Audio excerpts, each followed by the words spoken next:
Hi, welcome back to tutorial video. Today we are going to share the information about deadlock. What is deadlock? How the deadlock can be overcome and deadlock occurrence condition. Let's say what is deadlock. Deadlock is a set of transaction where each transaction in a set is waiting for another transaction in a set. Let us begin with a simple example to understand the deadlock condition. Here the process 1 and 2, where process 1 is allocated with the resources 1 and process 2 is allocated with the resources 2. When execution begins, the process 1 it make a request for the resources 2, and similarly process 2 it make a request for the resources 1. So the both process 1 and 2 will be idle throughout the transaction. So this situation can be called it as the deadlock condition. So there are four conditions for the deadlock occurrence: mutual exclusive condition, hold and wait condition, no preemptive condition, and circular wait condition.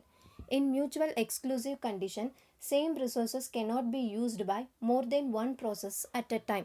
So in this figure, the process 1 is allocated with the resources 1. So the resources 1 cannot be allocated to any other resources during the execution.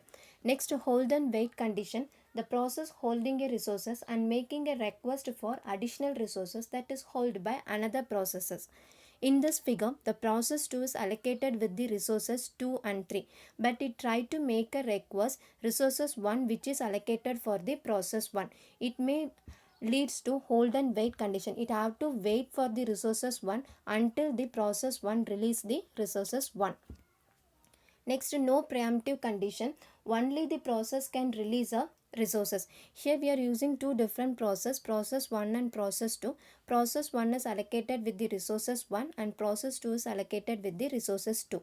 So the both resources can be released by the particular processor. So resources 2 can be released only by the process 2 and resources 1 can be released only by the process 1. And finally, circular wait condition. It makes a circular chain of waiting. It is similar to the deadlock. Here P1 and P2 waiting for the resources. The transaction should be idle. No other transaction can be taken place until it receives the resources from the requesting process.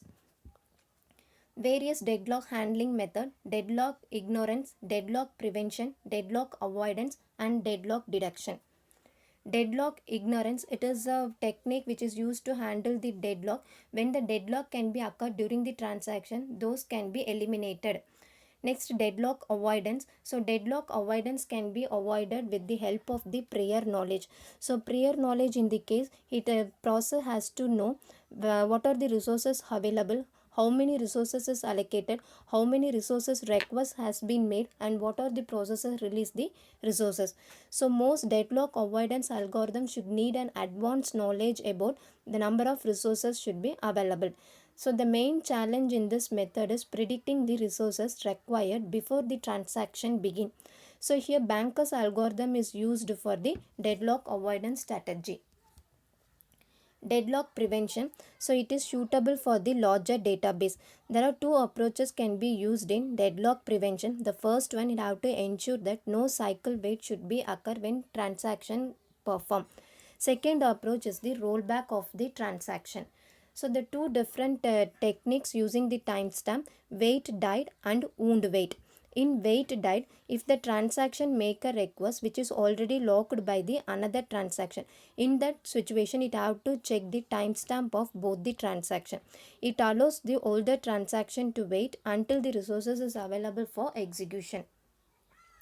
It has two different conditions. First one will be TI and TJ, where TI and TJ will be the two different transactions. TS will be the timestamp of the transaction. If TI is the older transaction, when TJ hold the resources, it makes the older transaction to wait until the lock released by the younger transaction.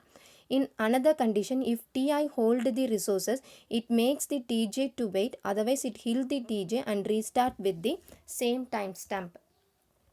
Wound wait schema: if older transaction requests for the resources which is held by the younger transaction.